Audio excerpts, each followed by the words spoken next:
नमस्कार, मैं डॉक्टर दुर्गेश पाठक मेरे YouTube चैनल में आप सभी का स्वागत करता हूं। दोस्तों, आज मैं जिस रेमेडी का डिस्क्रिप्शन आपको दे रहा हूं उसका नाम है एड्रीनलिन।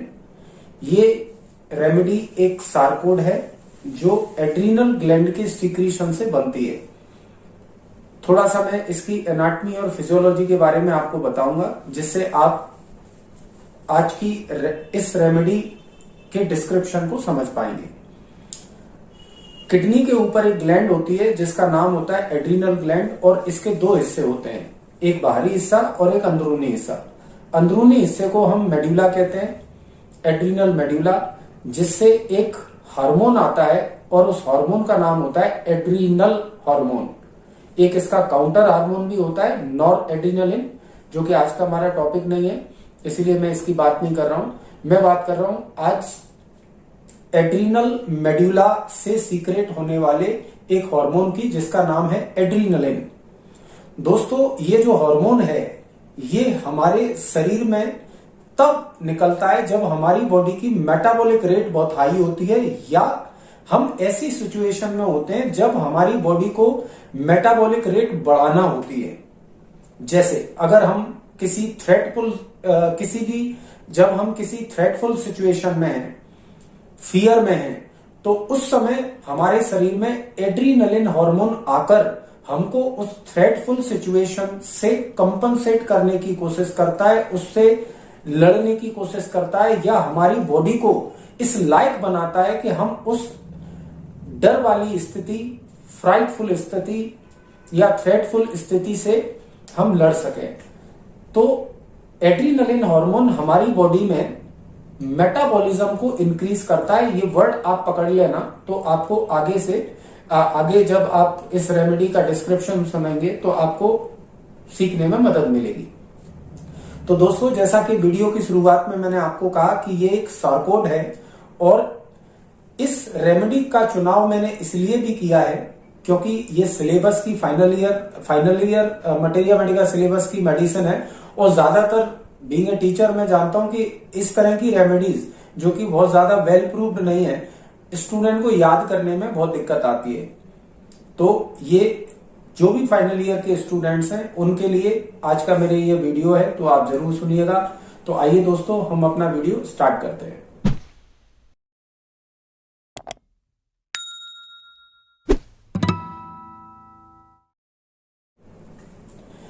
एड्रीनलिन जो मेडिसिन है उसमें आप दो बातें याद रखिए। एक तो ये हाइपरथायराइडिज्म के लिए बहुत अच्छी रेमेडी है। मतलब मैंने एड्रीनलिन को कहां कहां इस्तेमाल किया है, या मैं कहां करूंगा, या मैं कहां करता हूं, वो आप सिचुएशन पहले समझ लीजिए, फिर मैं उसका एक्सप्लेनेशन आपको दूंगा। सबसे पहले हाइपरथायराइडिज्म, या जिसको हम थायरोटॉक्सिकोसिस कहते हैं, या मैं कहूं ग्रेव्स डिजीज, इन तीनों में क्या अंतर है ये सभी प्रैक्टिस ऑफ मेडिसिन पढ़ने वाले लोग ये बहुत अच्छी तरह जानते हैं। ग्रेव्स डिजीज एक कारण है जिसकी वजह से हमको हाइपरथायराइडिज्म हो जाता है।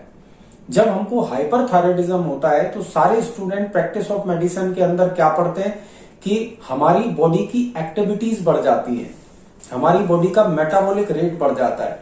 अगर हम नर्वस सिस्टम की बात करें तो ऐसे पेशेंट को एंजाइटी होने लगती है, हाथ पैरों में ट्रेम्बलिंग होने लगती है, उसको मैनिया हो जाता है, वो बहुत जल्दी जल्दी काम करने लगता है, हरिड हो जाता है, उसकी हार्ट रेट बढ़ जाती है, सिस्टोलिक ब्लड प्रेशर बढ़ जाता है, उसको डायरिया लगने लगता है, उसकी एपिटाइट बढ़ जाती है लेकिन वजन कम होने लगता है, उसको गर्मी ज्यादा लगने लगती है। इवन सर्दियों के अंदर भी वो कपड़े पहनना पसंद नहीं करेगा क्योंकि उसको हीट का टॉलरेंस है, और उसको डायबिटीज हो जाती है ज्यादा मेटाबॉलिक रेट होने के कारण। तो दोस्तों, ये मैंने कुछ आपको शॉर्ट में सिम्टम्स बताए हाइपरथायराइडिज्म के। अगर आपने हाइपरथायराइडिज्म के सिम्टम याद कर लिए तो आप समझ लो आपको एड्रीनलिन के सिम्टम्स याद हो गए।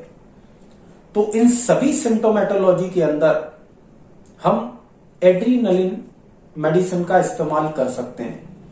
क्यों? क्योंकि जब एड्रीनलिन हार्मोन हमारी बॉडी में आता है, उससे जो सिम्टम होते हैं वो हाइपरथायराइडिज्म के सिम्टम से एकदम मिलते हैं। इसलिए मैं हाइपरथायराइडिज्म के पेशेंट को, थायरोटॉक्सिकोसिस के पेशेंट को एड्रीनलिन देना पसंद करूंगा जब किसी को हाइपरथायराइडिज्म होगा। तो पहली चीज याद कर लीजिए, एड्रीनलिन मेडिसिन आपको हाइपरथायराइडिज्म के केस में याद करनी है, जिसमें सिर्फ थायराइड हार्मोन पैथोलॉजिकली बढ़े तब नहीं, तब जब उसके सिम्टम्स हमारी बॉडी में आए, जैसा कि मैंने अभी अभी आपको सिम्टम्स गिनाए। तो पहला इंडिकेशन है हाइपरथायराइडिज्म। दूसरा इंडिकेशन है एक न्यूरोटिक बीमारी के अंदर, जिसको हम बहुत अच्छी तरह हमने सुना हुआ है और जानते हैं, वो है पैनिक एंजाइटी। जब किसी को पैनिक एंजाइटी आती है तो उसको पसीना आने लगता है, उसकी हार्ट रेट बढ़ जाती है, उसमें रेस्टलेसनेस हो जाती है, उसको फियर ऑफ डेथ हो जाता है, उसको लगता है कि अब तो कुछ हो जाएगा, मैं मर जाऊंगा, कहीं ना कहीं कुछ होने वाला है। तो जिनको एंजाइटी के अटैक्स आते हैं एक्यूट, वहां पर भी चूंकि एड्रीनलिन हार्मोन हमारी बॉडी में निकलता है, इसलिए हम अपनी सिमिलिया सिमिलबस क्यूरेंटर के बेस पर एड्रीनलिन मेडिसिन का इस्तेमाल कर सकते हैं। तो जो लोग एंजाइटी जिनको बहुत होती है, या जो एंटीसिपेटरी एंजाइटी के अंदर जाते हैं, खास करके इस एंटीसिपेटरी एंजाइटी से जब उनको इम्पोटेंसी हो जाए, जो कि 90% इम्पोटेंसी एंजाइटी के कारण होती है, मतलब एंजाइटी 90% कॉज होती है इम्पोटेंसी का। बहुत कम ऐसा होता है कि आपके जेनेटिलिया पर कोई ऐसा एनाटॉमिकल कॉज हो जिसकी वजह से इम्पोटेंसी हो। ज्यादातर इम्पोटेंसी का कारण है fear of impotency, anxiety before the sexual activity. तो ऐसी जगह पर भी हम एड्रीनलिन का इस्तेमाल कर सकते हैं। वैसे भी जब आप एड्रीनलिन की प्रूविंग पढ़ेंगे तो आप उसमें क्या देखेंगे, एंजाइटी इंड्यूस्ड इम्पोटेंसी का एक बेसिक कैरेक्टर होता है कि मरीज ये कहता है कि जब मैं नींद में होता हूं तब तो मेरा जो जेनेटिलिया है वो अच्छी तरीके से इरेक्ट होता है, लेकिन जैसे ही मैं सेक्सुअल अटेम्प्ट करता हूं तो उस दौरान नहीं होता है।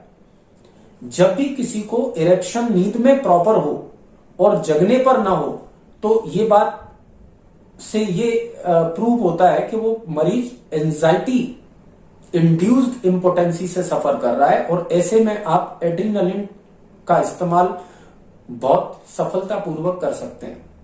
तो पहला इंडिकेशन हाइपरथायराइडिज्म, दूसरा इंडिकेशन एंजाइटी न्यूरोसिस, तीसरा इंडिकेशन इम्पोटेंसी। अब एक कंडीशन में ऐसी बताऊंगा जिसमें आपको एड्रीनलिन का इस्तेमाल ट्राइचुरेशन में करना है, ट्राइचुरेशन के अंदर। बल्कि मैं दो कंडीशन आपको ऐसे बता के दूंगा जिनमें आपको एड्रीनलिन का इस्तेमाल ट्राइचुरेशन में करना है, लोअर पोटेंसीज में, लाइक 3x और 6x। पहली कंडीशन है एडिसन डिजीज। एडिसन डिजीज एक ऐसी बीमारी होती है जिसमें हमारे एड्रीनल ग्लैंड के सीक्रेशन कम हो जाते हैं, और इस वजह से मरीज के अंदर हाइपोनेट्रीमिया का पाया जाना, हाइपरकैलिमिया का पाया जाना, उसमें उसकी मांसपेशियां बिल्कुल सुस्त हो जाएंगी, वो डल हो जाएगा, कोई काम नहीं कर पाएगा, क्योंकि उसकी बॉडी में जीसीसी और एमसीसी हार्मोन्स की कमी हो जाती है जब एडिसन डिजीज होती है। एडिसन डिजीज तब होती है जब हमारी एड्रीनल ग्लैंड डिस्ट्रॉय हो जाती है। ऐसे में आप एड्रीनलिन को लोअर पोटेंसी में चलाकर जो भी बची हुई ग्लैंड है उसको स्टिमुलेट कर सकते हैं उसके सीक्रेशन के लिए। तो यहां पर आपको एड्रीनलिन लोअर पोटेंसी में देना है। तो चौथा इंडिकेशन हो गया कि आपको एडिसन डिजीज के अंदर एड्रीनलिन इस्तेमाल करनी है। अब जो मैं लास्ट इंडिकेशन बता रहा हूं वो भी आपको बहुत काम आएगा क्लिनिक पर। एड्रीनलिन लोअर पोटेंसीज में या तो पाउडर फॉर्म में, टैबलेट फॉर्म में, या आपके पास लिक्विड फॉर्म में अगर है, तो अगर किसी भी पेशेंट को ब्लीडिंग होती है क्लिनिक पर, या कोई मरीज आता है और उसको किसी वुंड से ब्लीडिंग हो रही है, तो उस दौरान आप या तो एड्रीनलिन का पाउडर या फिर आप उसका डाइल्यूशन कॉटन पर लेकर अगर आप वहां लगा देते हैं तो ब्लीडिंग तुरंत रुक जाएगी। क्यों? क्योंकि एड्रीनलिन जो हार्मोन होता है वो एक प्रोम्प्ट वासो कंस्ट्रिक्टर होता है। उसकी ये पावर होती है कि वो जहां भी अप्लाई किया जाता है वहां की ब्लड वेसल को सिकोड़ देता है, तो ब्लीडिंग ये तुरंत बंद करा देता है, इसीलिए उसको एक अच्छा हीमोस्टैटिक एजेंट माना जाता है। और सर्जन्स भी इसका बहुत इस्तेमाल करते हैं इन डाइल्यूटेड फॉर्म। और हमारी मेडिसिन तो वैसे भी होम्योपैथी में डाइल्यूटेड ही होती है, तो आपको और एक्स्ट्रा डाइल्यूट करने की आवश्यकता नहीं है। एक और इंडिकेशन मुझे याद आ रहा है, तो मैं उसकी भी यहां पर चर्चा कर लेता हूं। अस्थमा।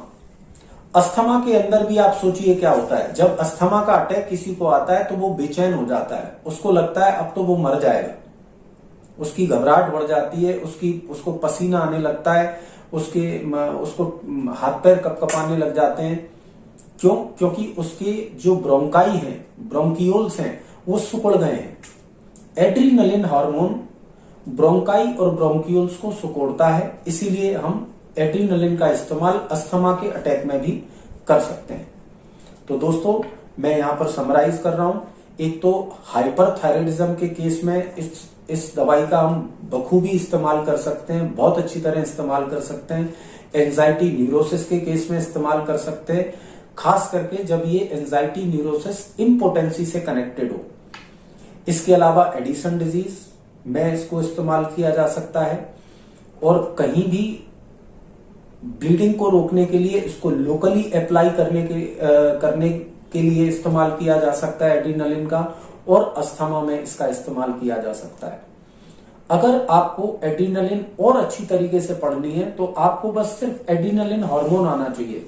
अगर आप एड्रीनलिन हार्मोन के एक्शन, फिजियोलॉजिकल एक्शन जानते होंगे तो आप एड्रीनलिन का इस्तेमाल अपनी प्रैक्टिस में कर सकते हैं। मैंने जो कंडीशन आपको बताई, इनमें मैंने काफी केसेस में इसका इस्तेमाल किया है। मैंने अपने ऊपर भी कई बार एड्रीनलिन का इस्तेमाल किया है और काफी अच्छे रिजल्ट मिले। तो आशा करता हूं आप भी इस वीडियो से एड्रीनलिन के बारे में कुछ सीखे होंगे और उसका अपनी क्लिनिक पर इस्तेमाल करेंगे। Thank you, good bye.